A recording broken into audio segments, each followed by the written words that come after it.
What's up, YouTube? It's been quite a while since I posted any videos. Luckily, I've been very busy with work. And in addition to work, I have a house full of people and not a lot of time off. My boys' rooms are up here by my bar where I do my recording. And it's just almost impossible with so many people in the house to actually have time to sit down and do a recording. Plus, I like to be in a certain state of mind. I like to be in a certain frame of thought if I'm going to sit down and discuss things. Since I posted last, I started a TikTok account in addition to my Instagram page, Disconcerted Stagehand Instagram page, and I also have a Facebook group, Amish Country Stagehands. So while this is kind of more or less a personal blog, I want to turn it into somewhere where people can go to just see awesome concert shots and collages of concert pics. The Stagehand Facebook group will be mainly for memes, crew shots, and other pics. And then I'm going to try and concentrate my show shots on Instagram and also do some impromptu TikTok videos at various locations. And I like TikTok because it seems to get more of an audience, certainly, than my YouTube videos do, or even my Instagram posts do. So the fact that I can reach more people, although it definitely is a younger demographic, and I'm not sure how many are interested in the topics that I talk about, but the one good thing that I like about TikTok is the hashtags. You can hashtag theater life, stagehand life, all kinds of different taglines related to production, and that will help bring traffic in that might be interested in the content. I don't really consider myself a creator as much as a commentator. I'm just a commentator on the environment, the reality of things. I definitely want to discuss more about the state of unions and the state of the business on YouTube.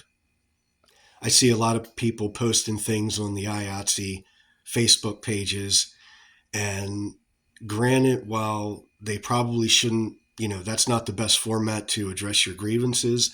I do understand that when people do that, they're at the point to where they're at a loss on where to go, and they're just frustrated with the lack of support that they don't get from the people that they should be getting it from.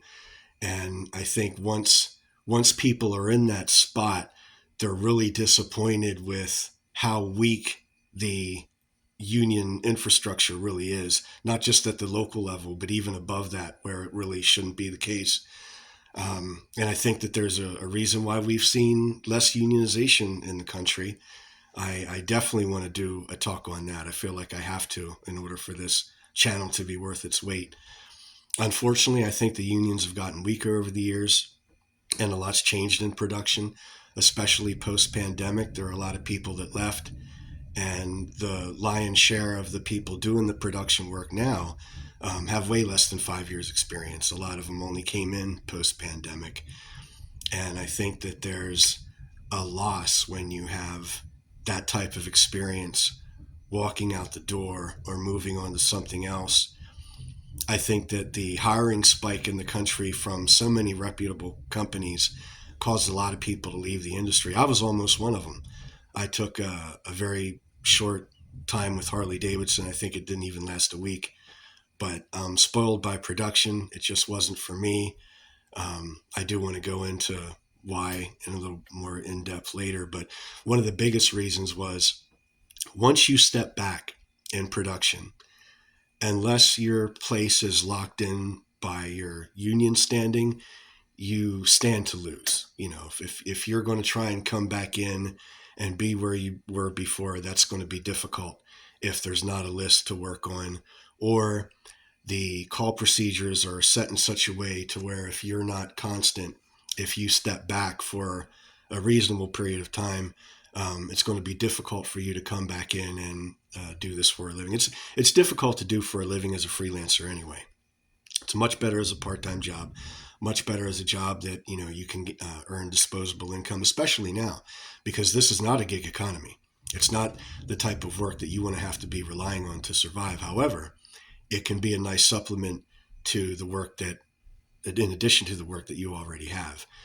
And I think probably the lion's share of people in the industry, especially in my home local, are are in that situation. You know, they do this part-time for extra money, and they're not really relying on to make a living like I and a couple others are.